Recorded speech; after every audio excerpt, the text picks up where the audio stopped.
Atenção! Começa agora uma teleaula de Geografia do Ensino Médio. Você vai assistir a teleaula de número 6. Bons estudos!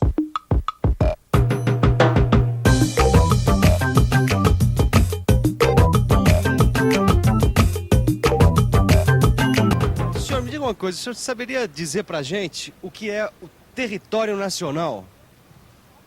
O território nacional, com relação aos limites do país, são as divisas que o país se encontra, né? É o espaço que fica dentro da fronteira do país. Território nacional é o que abrange o Brasil inteiro, né? É muito comum ouvir na televisão que um determinado evento vai ser transmitido para todo o território nacional. Você já viu em outras aulas que o território nacional brasileiro é o espaço que todos nós, que moramos dentro das fronteiras do Brasil, dividimos. Também já sabe que o nosso território abrange regiões diversificadas geográfica e culturalmente.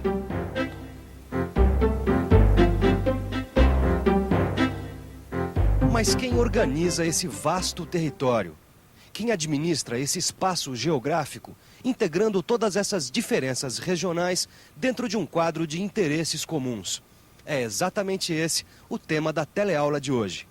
Você vai conhecer melhor o papel do Estado-nação e como este se consolida através de uma organização política administrativa.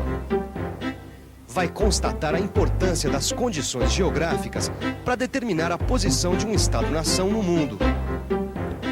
E aprender como a construção do Estado-nação foi um processo de controvérsias e lutas pelo poder. Em outras palavras, você vai compreender o que significa viver num mundo de nações.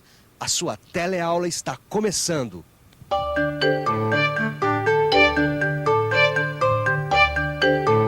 A palavra Estado tem muitos significados, mas hoje nós vamos entender essa palavra num sentido geográfico mais amplo.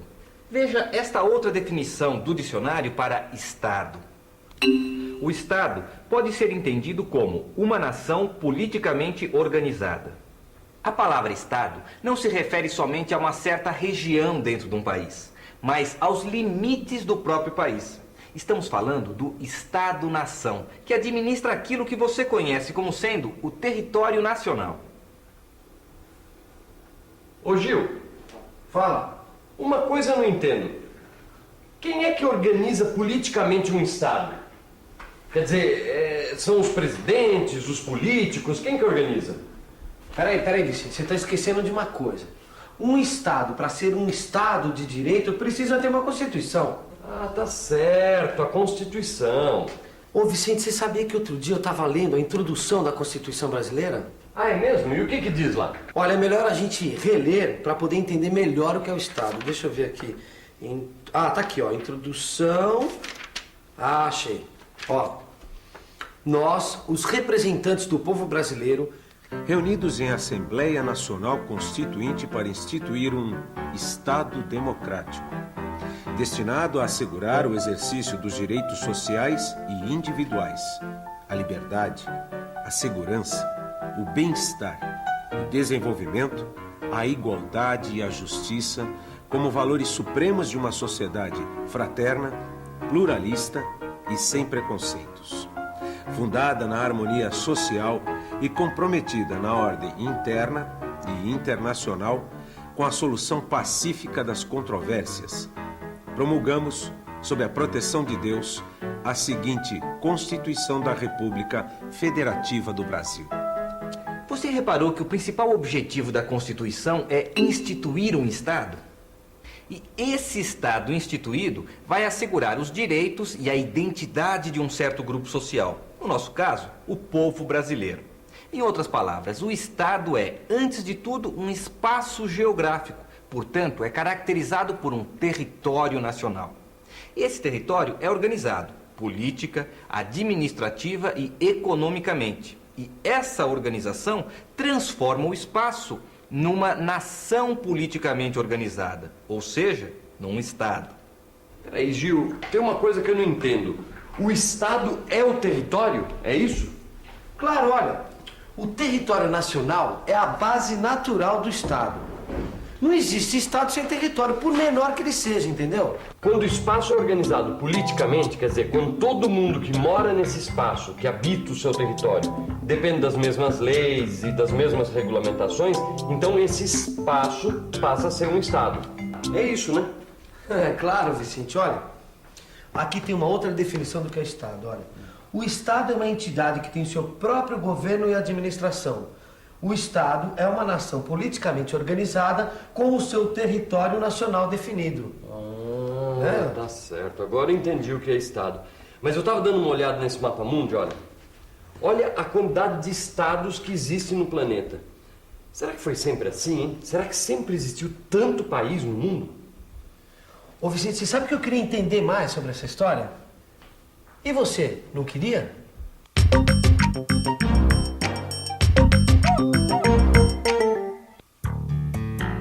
Na verdade, esse número de estados é relativamente recente. Afinal, hoje são mais de 180 em toda a superfície terrestre.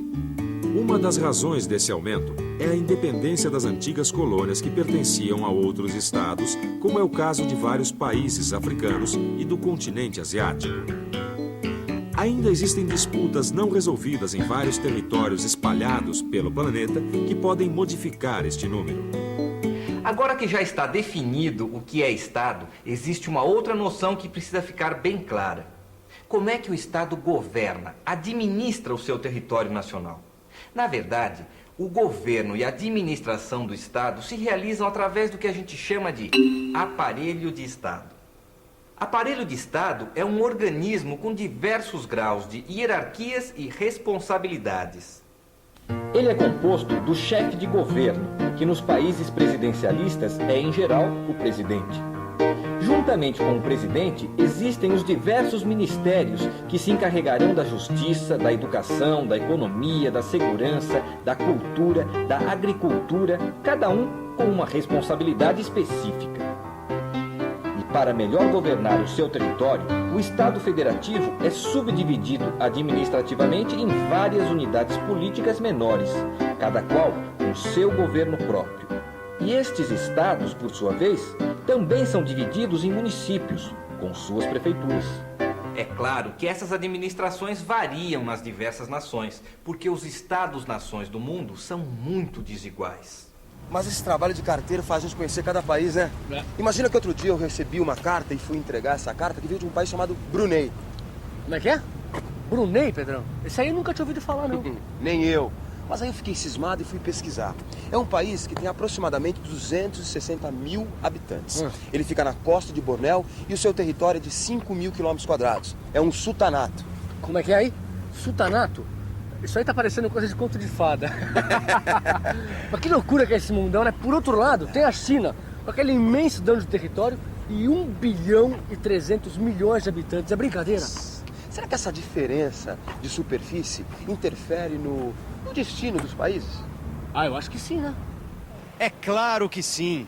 A diferença entre as nações é resultado direto das condições geográficas e históricas. E não apenas das diferenças entre as superfícies, mas também de vários outros fatores.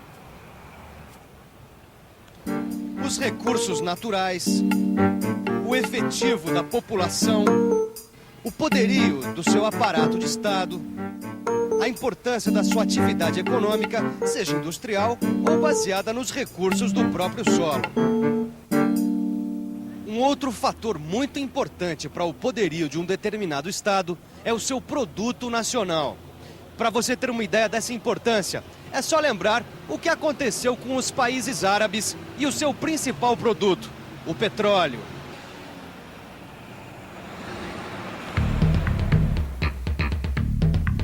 Esses países não contam com grandes efetivos de população, não possuem desenvolvimento industrial e nem mesmo potencial militar.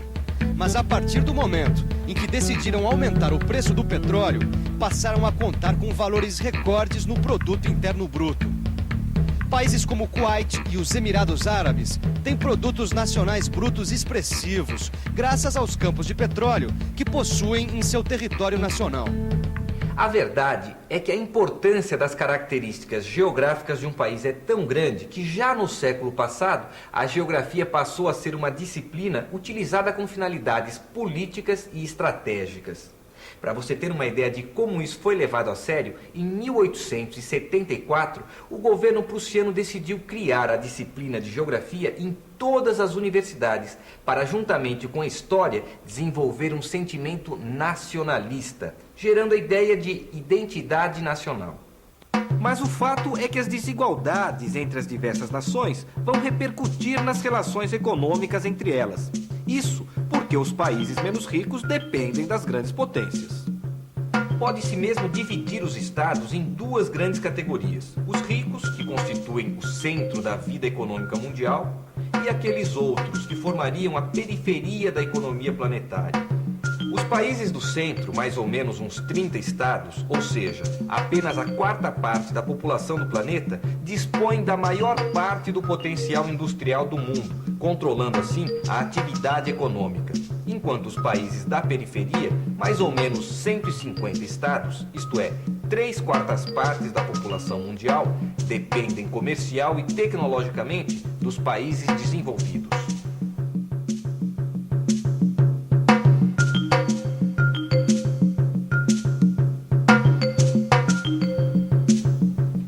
Puxa, que coisa, hein, Gil? Quer dizer que só a quarta parte dos estados pertence a esse centro econômico.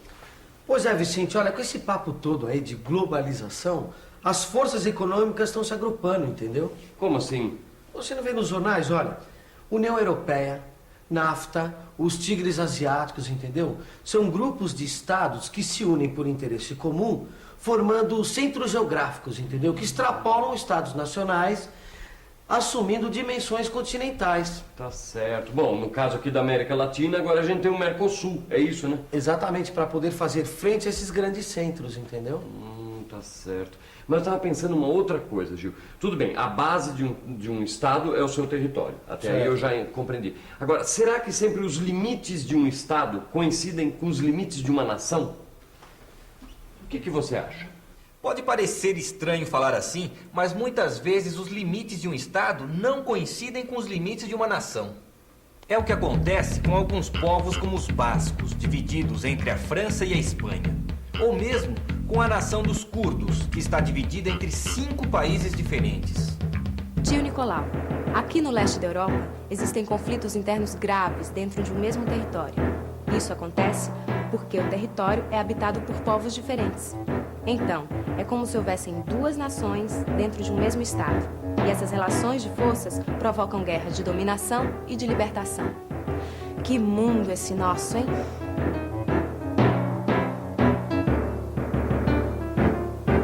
Gil, mas não é fácil viver num mundo com tantas nações, né? Pois é, mas ao mesmo tempo é fascinante, né, Vicente? Olha, tantos povos diferentes, tantas culturas. Quem sabe um dia a ficha não acaba caindo e todo mundo acaba se entendendo, né? Tomara, né?